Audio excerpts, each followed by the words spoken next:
Oh, yes. Yeah.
All right, let's review first.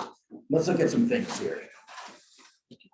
I've got some comments and reviews from last time and some comments and reviews from correcting labs. So this is an ugly owl question from the last time. And I believe I wrote this down exactly now. I found it in my notes here. So for this right here would be 3,120. This right here is 0.00000056, I believe. Right? We're going to subtract 312. Using the rules of sig figs, this means nothing. We can just cross it out. You're not going to take this and subtract this. This is just so small. So within the rules of sig figs, if you took this, you're still going to end up with negative 312, right? So you can basically just cross that out. Take this divided by this. And this does come out to be negative, right? Because this is a positive over a negative. It looks like it's negative 10. But if that's negative 10 with 3 sig figs, it'd have to look like that. It looks like that would be the answer. Okay, last time we talked about naturally occurring isotopes, and you don't have a choice. It's just whatever is out there in nature. And here is copper has 2 naturally occurring isotopes. Grab your calculator, calculate this out. You shouldn't have to write anything down. Your calculator will multiply and add these 2. All you got to do is move the percent 2 to the left.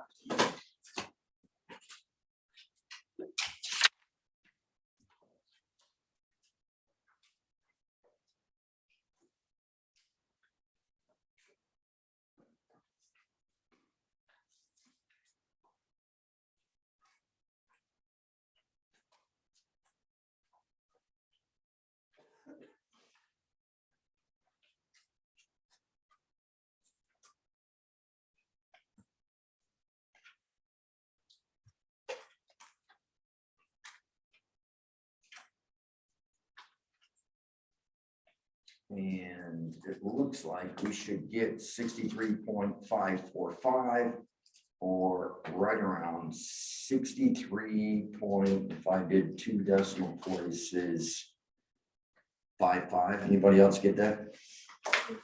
63.55? Okay.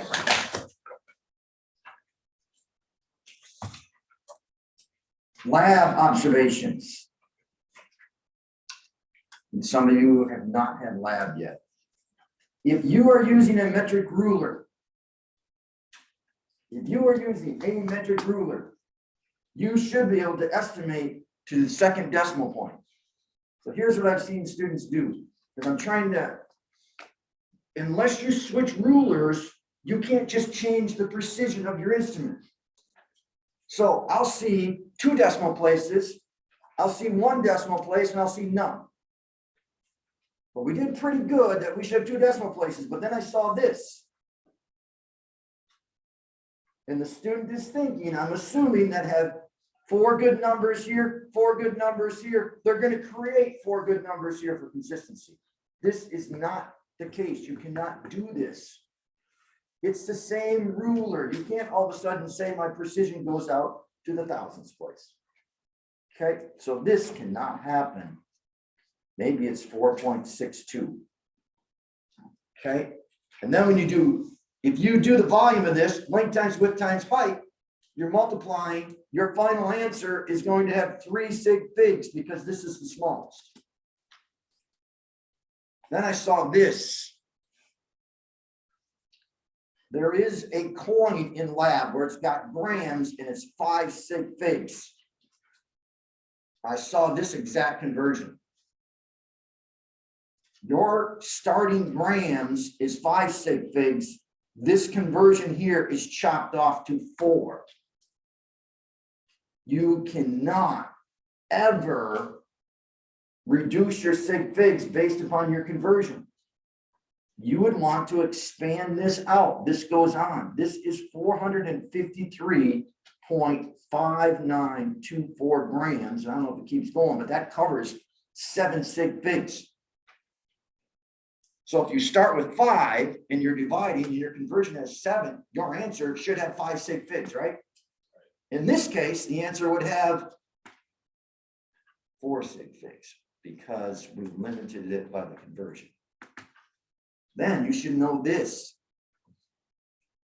If you have an exact, you do not have to worry about it. This is an exact conversion, meaning this.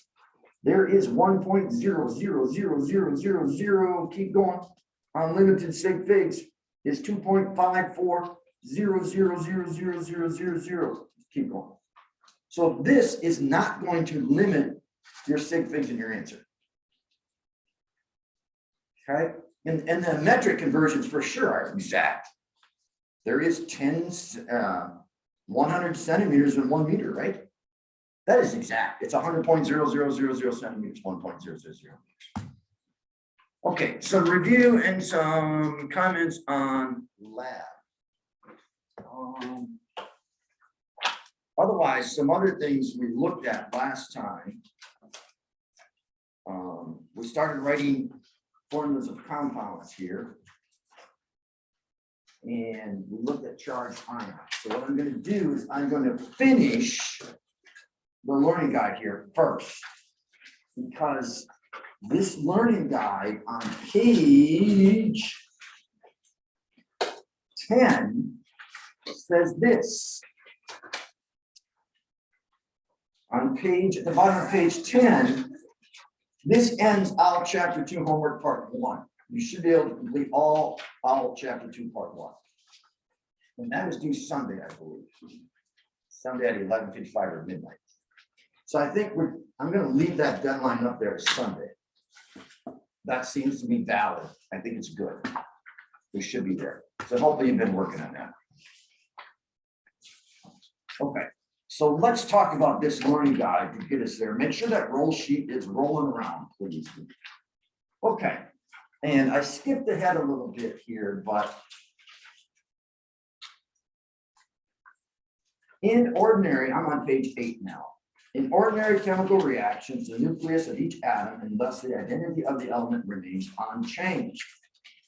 Electrons, however, can be added to atoms to transfer from other atoms, lost by transfer to other atoms, or shared. Now, we never mess with the protons. You are not changing protons. You're always messing with the electrons. If you change protons, you're changing what element you're working with, right? Or what ion. It's always about the electron. You can never trust the electron. And chemistry is difficult to grasp sometimes because the electron does different things. It can do this, it can do that. So things aren't black and white all the time. And I always say, well, this is the exception. Now, during the formation of some compounds, atoms gain or lose electrons and form electrically charged particles called ions. This is our pink sheet, right? Everything on our pink sheet has a charge or an oxidation state. So everything on this side of the pink sheet is an ion. Everything on this sheet. Now take the sodium atom here.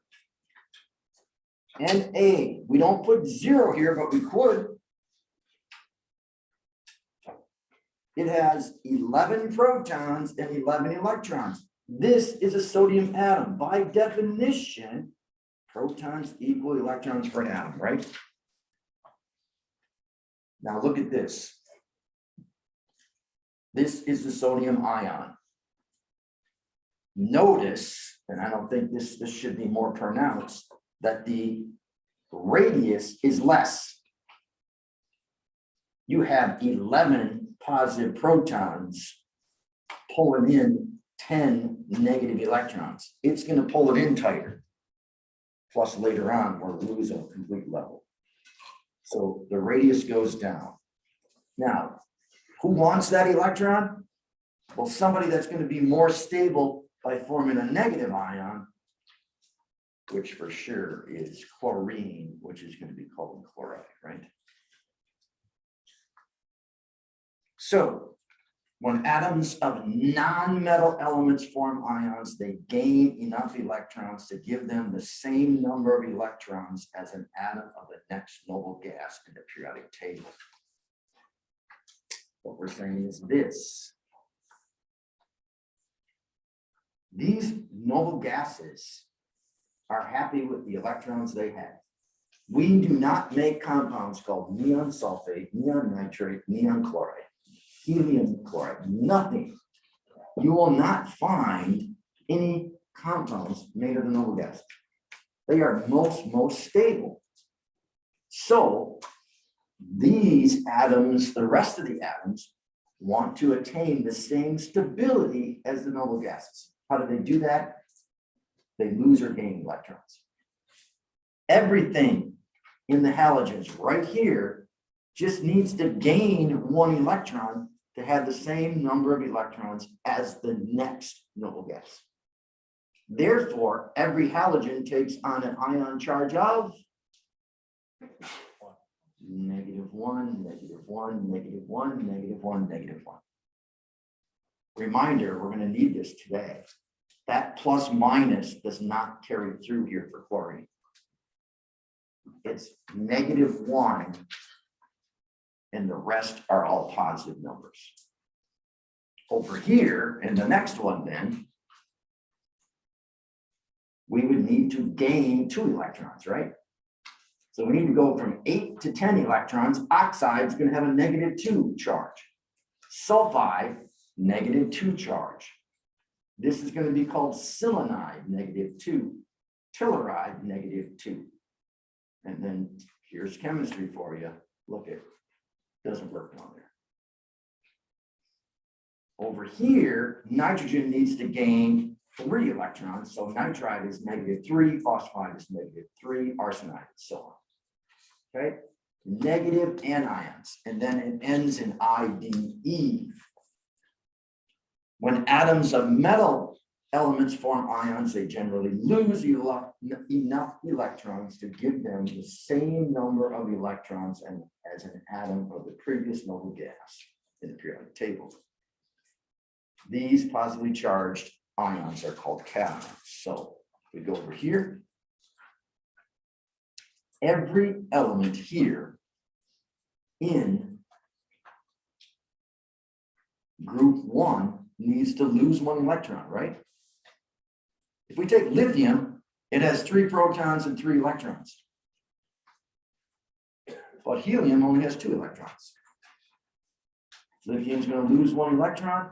What ion charge does it take on? Positive 1. Sodium's going to lose 1 electron because instead of 11 electrons, it has 10, just like the stable noble gas neon, and so on, right? So everything in group 1 takes on a +1 charge. I'll explain this freakish -1 coming up. Everything in group 2 +2. Everything in group 3 again +3. Group 4, 4, but now you run into the transition metals here that can do multiple things, right? Again, you can never trust an electron. So that's what we did when we did formulas of compounds. That's what we left off with last time. Here's just common ions. And see, there's no charge here. Right? No charge. These are the most common oxidation state or charges they take on. I'm not sure they don't why they don't have +1 here for hydrogen. Again, these are the most common. Okay.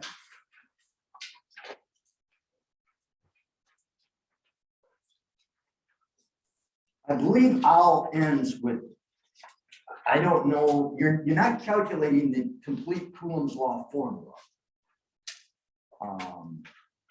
I believe it just does something like this. How does the force compare for something like sodium chloride versus magnesium oxide, stuff like that?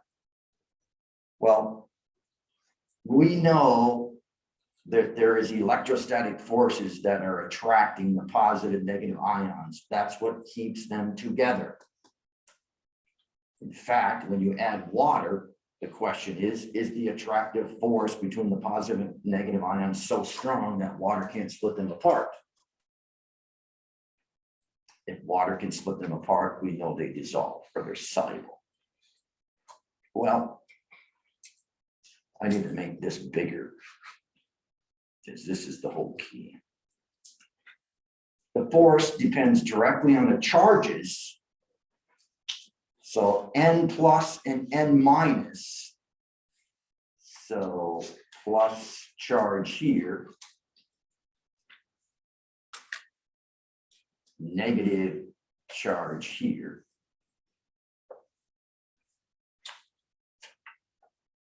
And inversely on the distance between them, distance between the ions here. And thankfully, we're not calculating all this out. All I'll has you kind of do is, well, what's going to have a higher force, sodium chloride or magnesium oxide?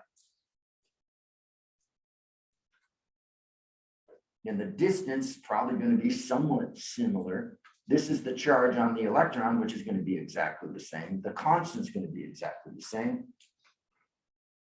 So when we multiply +2 and -2, that's going to give us 4 versus 1, right? The attractive force here is going to be larger than here. And I think it doesn't go any more complicated than that. Hence, the attractive force is larger.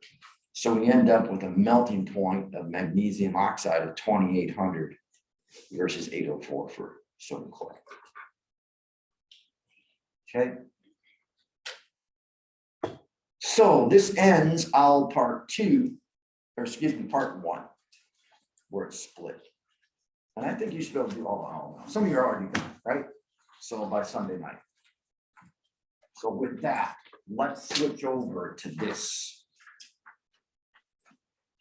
Now, a reminder, there is a complete scanned answer that I scanned into Canvas if you haven't grabbed it. So hopefully you looked at that, and I'm just gonna write these down quick, but hopefully this is what you have for this column. I'm only gonna do this column.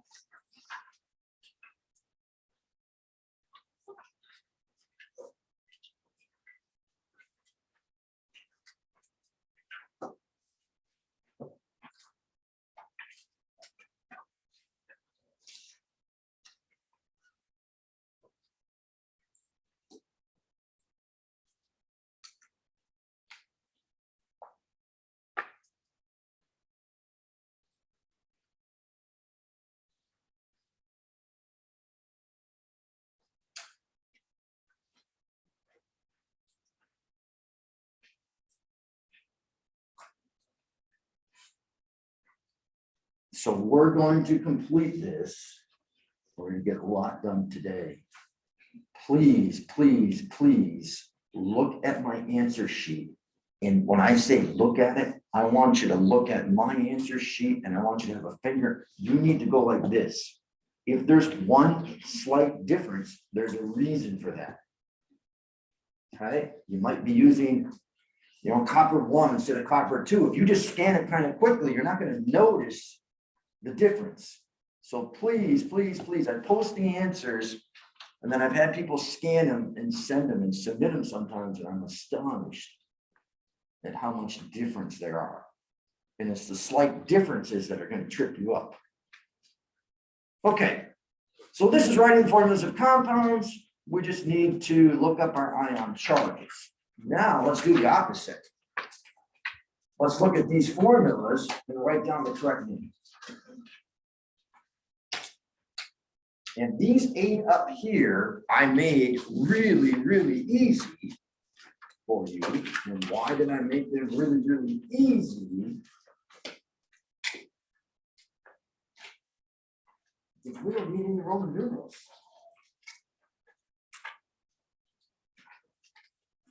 So Ag is silver. Okay.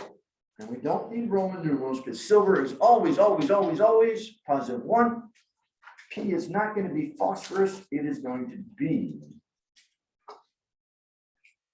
phosphide. IDE, right?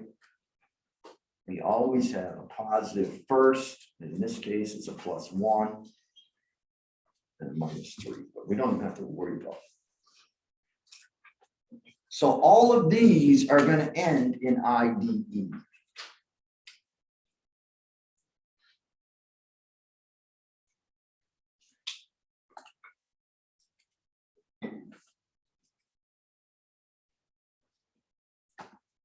Okay. But now let's saddle up with a taller horse and a bigger horse. This is working with the little pony. Let's saddle up a bigger horse. Let's say we've got something like this.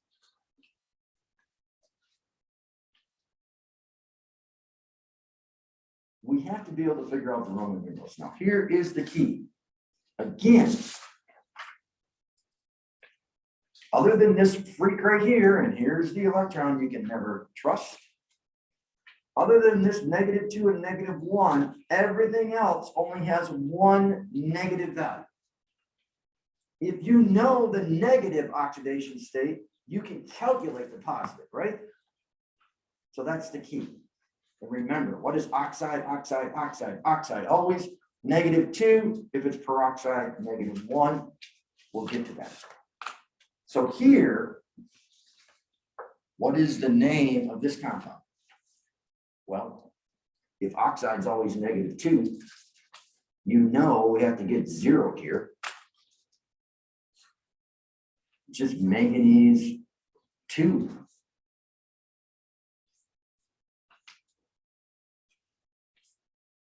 And here, for the next one, we're just assuming all of these are oxides, but I'll show you something else here. -2, -2. This time we have manganese 4, correct?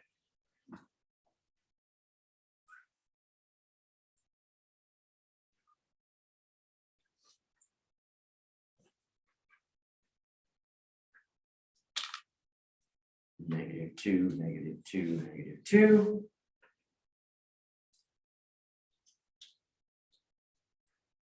+6, VI for 6, right? Again, the first 8, you didn't have to worry about it. None of them on the positive ion had more than one possible positive charge. Here we have chromium sulfide. We can do the same thing. We can expand this out. If you look up sulfide, it as well is -2. So we have +6 chromium here.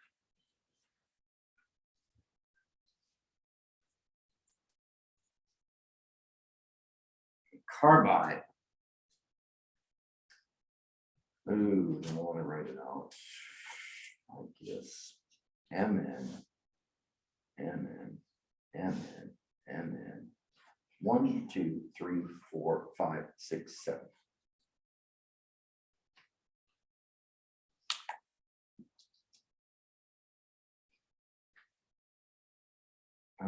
Just -4 times 7. We get a -28. -4 each. There's 7. -28. Well, if we have a -28, we know we got to get a +28 total.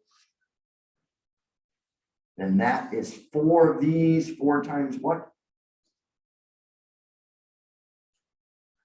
7. These are manganese 7s.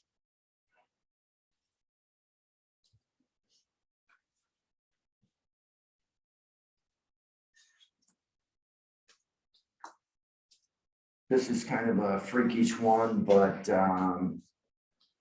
let's start doing this a little bit different. -2 times 4, -8, right? Selenide's -2, -8. So the ruthenium has to be a +8. There's very few 8s.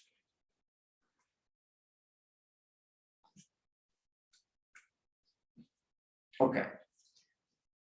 First time we're seeing polyatomic ions in parentheses on your pink sheet.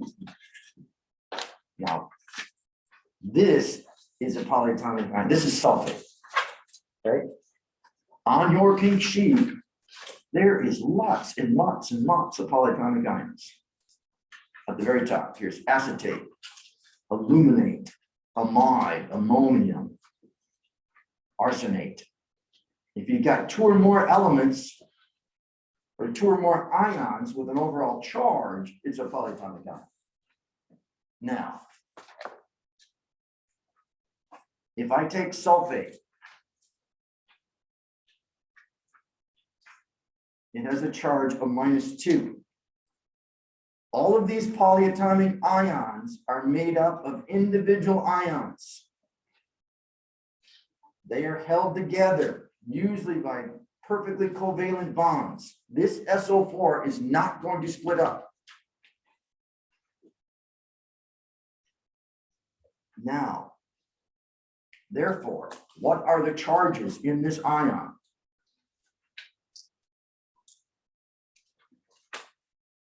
Instead of getting 0, it's an ion.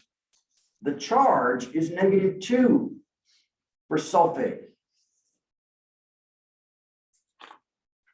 Oxide is still -2, -2, -2, -2.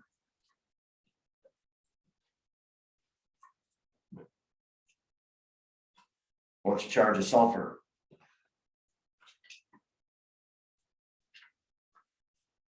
What positive number -8 leaves us with a -2 +6. Okay. Again, let me say this again. This sulfate is a positive polyatomic ion that stays bonded together. We assign the overall charge. And in this case, the overall charge is -2. But you still have the individual ions that make it up, but they're held together. We could also have sulfite. -2. And if that's the case, what's the difference between sulfate and sulfite? 4. -2, -2, -2. Yeah, this time it's a sulfur 4 that's in the sulfite. Okay. So even though you have polyatomic ions, we only write down the overall charge that they're made up of. So this is sulfate, sulfite. The only difference is you have a +6 sulfur in sulfate, you have a +4 sulfur in sulfite. So here, sulfate's -2. We could expand this out. This really is WW SO4, SO4, SO4, right? 2 tungsten, 3 sulfates. -2, -2, -2. So each tungsten here then, because that's a -6. +3 and +3. So we've got tungsten, 3 sulfate.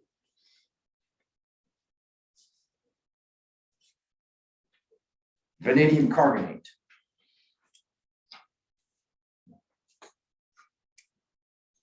So we've just got a V and CO3 and CO3. If you look up carbonate, it has a charge of -2, -2. So we got vanadium 4, right? Vanadium 4.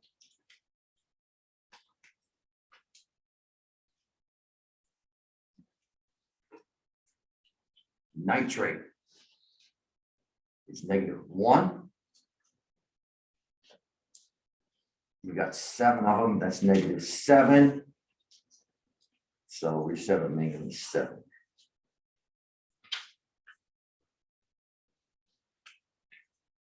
Here we got gold chromate. The charge of chromate is -2. There's 3 of them to give us a -6. We need a +6 total to get 0, right?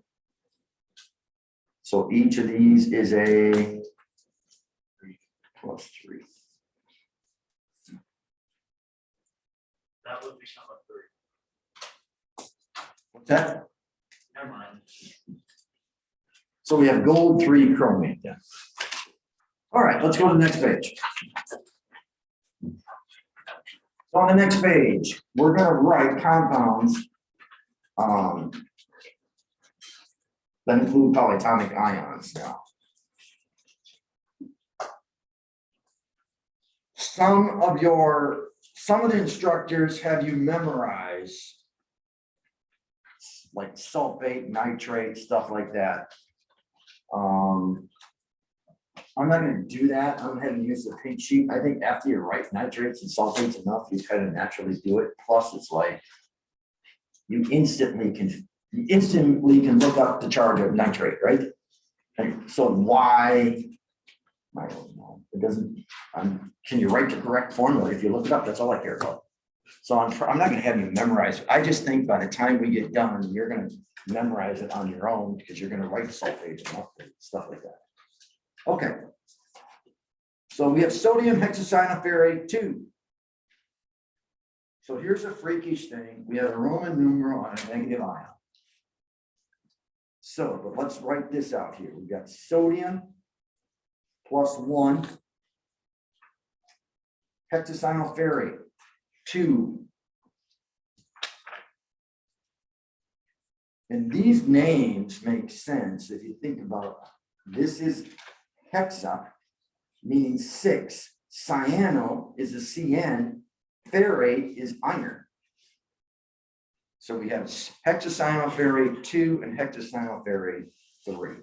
What is hexacyanoferrate 2? Is FeCN6 with a -4 charge.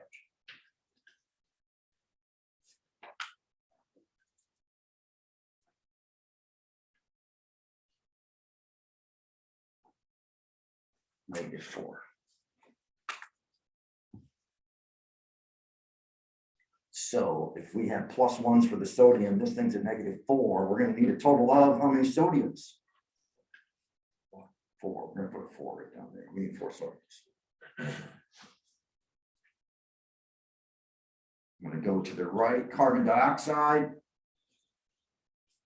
Remember now, if you're trying to write this, if you look up carbon on your pink sheet, you're gonna see Roman numerals. Then you're gonna say, ah, something's not right. You're gonna try to find dioxide on your pink sheet and it's not on there. You're gonna say doubly something's not right. And then it should kick in that you're just going to use this prefix here. And that is carbon is C, oxide is O, CO2. Calcium sulfate. Ca+2.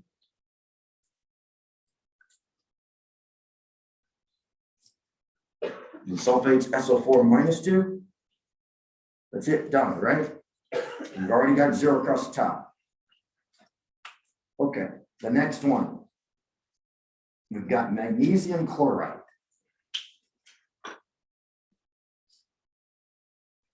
Mg is +2.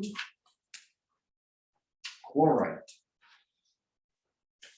ClO2 -1.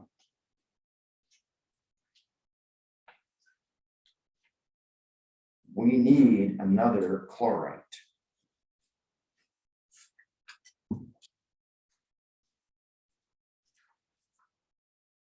We are going to put these 2 chlorides in parentheses. So we are going to end up with Mg ClO2 right there.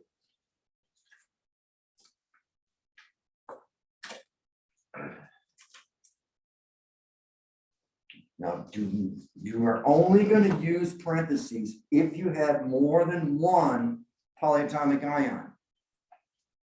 Pretty soon I see people go nuts on parentheses and they go back and they do this.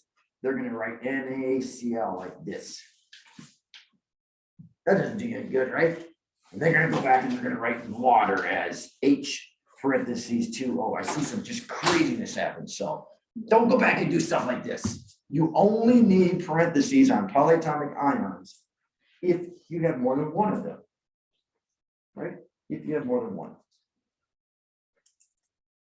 Okay, number 6. Most common mistake I see is number 6. This is iron 3.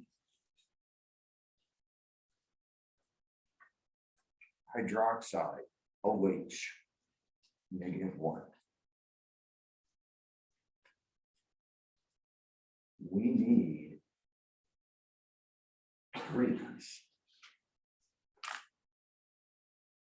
So when we get all done, we should have this Fe, left parenthesis, OH, right parenthesis, 3. It's this and hypochlorite. I see that people forget to put this in parentheses. If you do not put that in parentheses,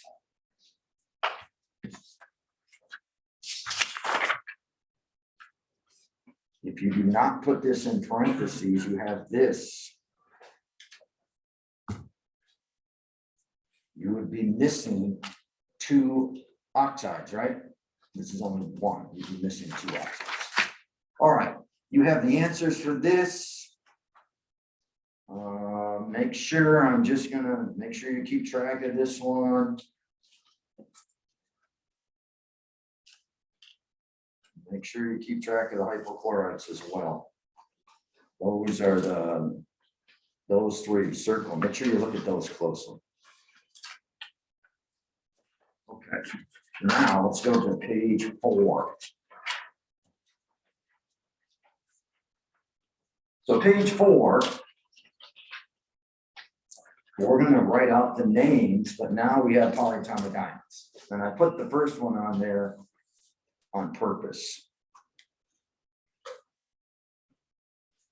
We know we have a positive, we've written all of these positive ion first, negative ion second. And this one, there's your positive ion.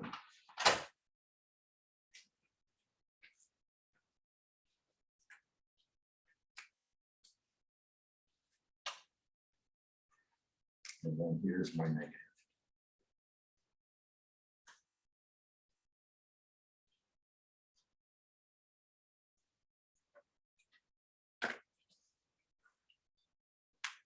So we haven't used this yet, but NH4, we should probably put a little tick mark next to it because we'll use it quite a bit. This is a positive polyatomic ion. Put a little tick here if you got it out. You see it, it's used a lot. It has a positive charge. Otherwise, all the other polyatomic ions, for the most part, are all negative. And then I put these freakish ones down here in the bottom that are positive. But I don't use those. Okay, so NH4 is ammonium. And the F would be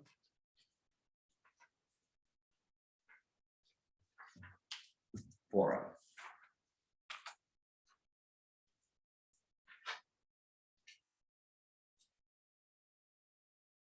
Number 2, Hg, mercury. Now at this point, you write down mercury. As soon as you write down the positive ion, if you do not know, you should look quick. Do we need to deal with Roman numerals for mercury? And the answer is yes. So I'm just going to go like this. And I know that my Cl is chloride.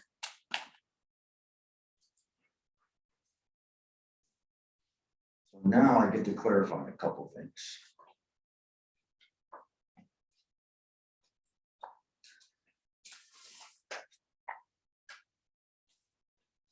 Let me start with this. Peroxide is O2 -2.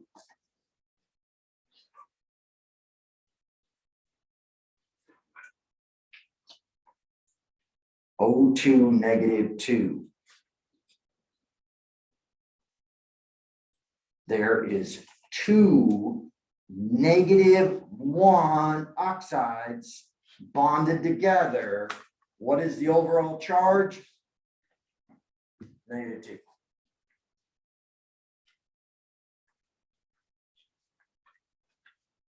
That is why this -1 is right here for oxide. It is if it is that case when it is a peroxide. The other one is mercury 1.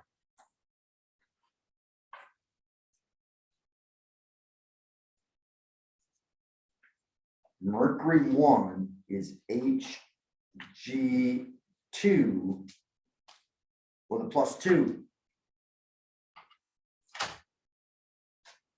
So what we really have is we have 2 mercury 1s put together.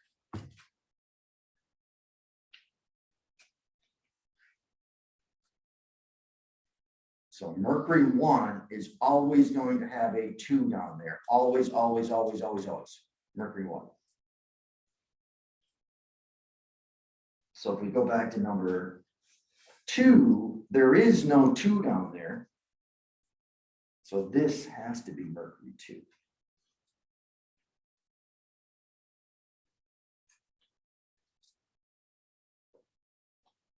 Number 3. K is potassium. And do we need Roman numerals? No, because potassium is always positive 1, right? So we do not need Roman numerals. And we've got bromide.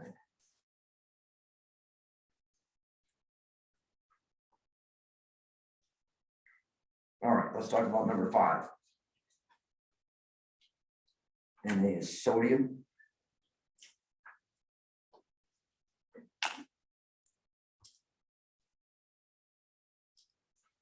Now, you need to try to find C2H3O2 on your pink sheet.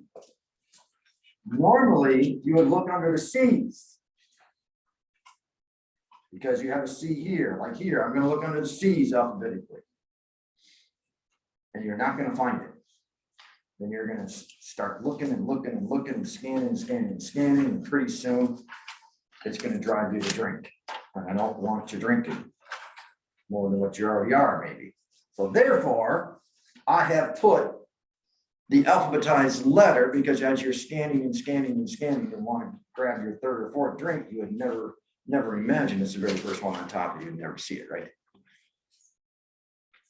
So alphabetically, I am telling you where to look. And if you look under the A's, you'll find C2H3O2 as acetate. So that's what this letter is right here, as well in number 7.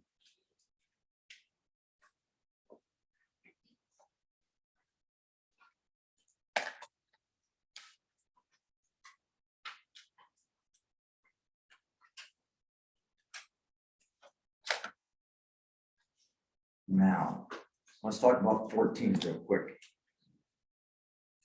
14. You have O2 in parentheses. When you have O2 in parentheses, that's nice. You know what it is. And O2 in parentheses is peroxide. So here we have sulfur.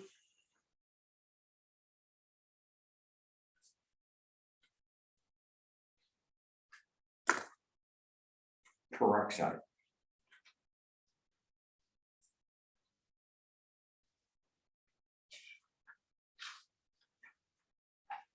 If peroxide is -2 and you've got 3 of them, that gives you -6.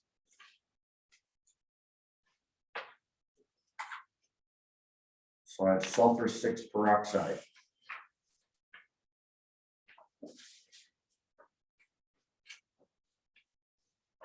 I was talking about number 20. When you look at number 20, the very first thing I'm going to do is I'm going to say, okay, that's an oxide. This one's really easy. What are you talking about? This same thing is no brainer. -2, -2, +4, life is good, right? Wrong. Because if you look, there is no chromium 4. It does not exist. This is not chromium 4 oxide. So you should be scanning your positive ions. Therefore, if you do not have parentheses, it could be peroxide. And if it's peroxide, this is a -2, and that's a +2. And that's what the answer is. This here is chromium 2 peroxide.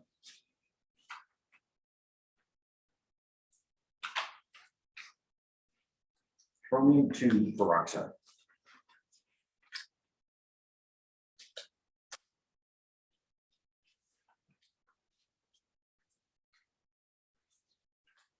On page 5, look at the directions carefully. And I've given you examples. Ionic compounds. 2 names.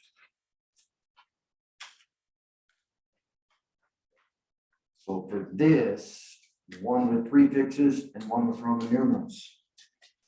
What's an ionic compound? Starts with a metal. For molecular compounds, just one name with a prefix only. Covalent compounds, prefix only. So that's what you'll see in the answers. I want you to try through page 5, work those out, look at the answers, and then on this quiz right here, you can start working on this quiz. So finish up our chapter 1, part 1 if you haven't. Otherwise, start looking at this quiz, do as many as you can. If the directions don't make sense, skip it, go to the next one. Right? And have a great weekend. Stay out of trouble. Don't smoke, vape, or get COVID. If you're doing any of those, quit it.